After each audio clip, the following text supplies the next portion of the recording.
ಸೋರೆಕಾಯಿದು ಗೊಜ್ಜು ಮತ್ತು ಕಡಲೆಕಾಳು ಉಶ್ಲಿ ಮಾಡಿದ್ದೆ. ಅದರ ಜೊತೆಗೆ ಚಪಾತಿಗೆ ಹಾಕೊಂಡು ತಿಂದರೆ ತುಂಬ ಚೆನ್ನಾಗಿರ್ತದೆ ನೋಡಿ.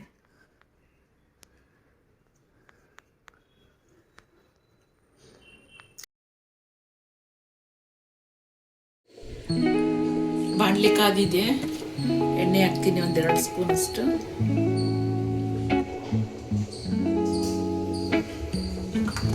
ಸಾಸಿವೆ ಹಾಕ್ತಿದ್ದೀನಿ,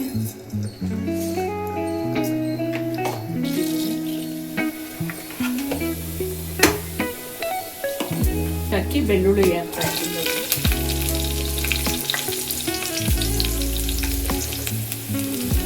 ಹಾಕಿ ಕರಿಬೇವು ಸೊಪ್ಪು,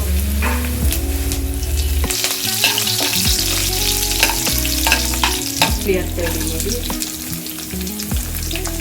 ಕಟ್ ಮಾಡಿ ಹಾಕೊಂಡಿದ್ದೀನಿ ಚಿಕ್ಕ ಚಿಕ್ಕದು. ಸೋರೆಕಾಯಿ ತಗೊಂಡಿದ್ದೀನಿ, ಚಿಕ್ಕ ಚಿಕ್ಕದಾಗಿ ತೊಳೆದು ಕಟ್ ಮಾಡಿದ್ದೀನಿ ನೋಡಿ. ಇದು ಈ ಥರ ಹುರಿದು ಹಸಿ ವಾಸನೆ ಎಲ್ಲ ಹೋಗೋ ಥರ ಮಾಡಿದ್ರೆ ತುಂಬ ಟೇಸ್ಟಿಯಾಗಿರುತ್ತೆ.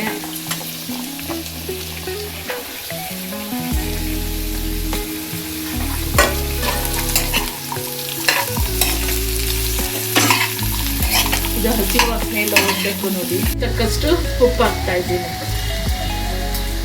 ಬೇಳೆ ಮತ್ತು ಟೊಮೊಟೊ ಹಾಕ್ಕೊಂಡು ಈ ಥರ ಬೇಯಿಸ್ಕೊಂಡಿದ್ದೀನಿ ನೋಡಿ. ಈ ಥರ ಬೇಯಿಸ್ಕೊಂಡಿದ್ದೀನಿ ಚೆನ್ನಾಗಿ. ಹಾಕ್ತೀನಿ ನೋಡಿ.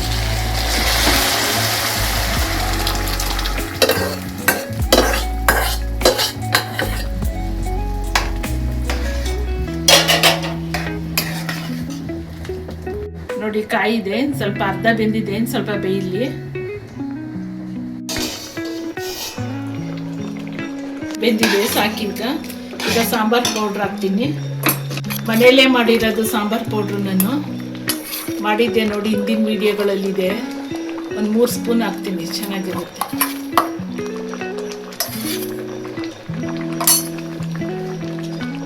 ಮತ್ತು ಕೊತ್ತಂಬರಿ ಸೊಪ್ಪು.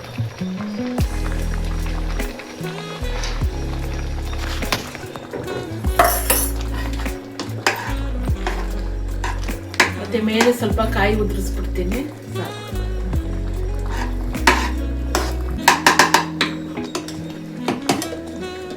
ಇದು ಚೆನ್ನಾಗಿ ಕುದಿಬೇಕು ನೋಡಿ. ಚಪಾತಿಗೆ ಮುದ್ದೆಗೆ ಎಲ್ಲ ಚೆನ್ನಾಗಿರುತ್ತೆ, ಅನ್ನಕ್ಕೂ ಚೆನ್ನಾಗಿರುತ್ತೆ. ಚಪಾತಿ ಮುದ್ದೆ ಅನ್ನ ಎಲ್ಲದಕ್ಕೂ ಚೆನ್ನಾಗಿರುತ್ತೆ ನೋಡಿ.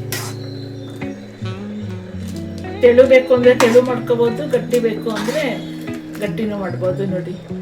ನಮಗೆ ಸಾಕು ಇಷ್ಟಿದೆ.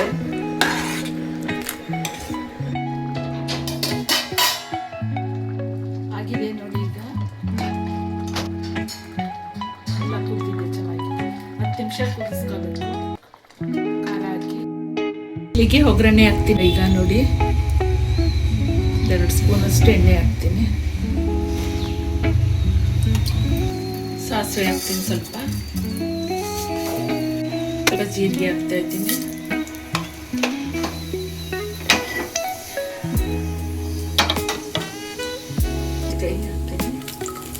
ಬ್ಯಾಡಗಿ ಮೆಣಸಿನ್ಕಾಯಿ ಹಾಕ್ತೀನಿ, ಸ್ವಲ್ಪ ಬೆಳ್ಳುಳ್ಳಿ ಹಾಕ್ತೀನಿ.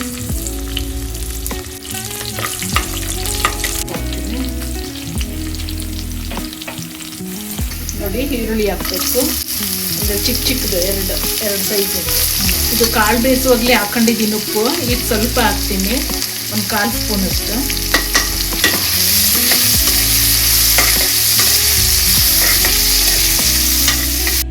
ಒಗ್ಗರಣೆ ಇದನ್ನು ಬೇಯಿಸ್ಕೊಂಡಿದ್ದೀನಲ್ಲ, ಇದನ್ನು ಕಾಳು ಹಾಕ್ತೀನಿ.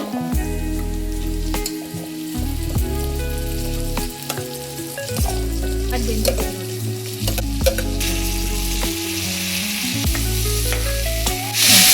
ಕಾಯಿ ತುರಿ ಕೊತ್ತಂಬರಿ ಸೊಪ್ಪು ಮಿಕ್ಸ್ ಮಾಡಿ ಹಾಕಿದ್ದೆ.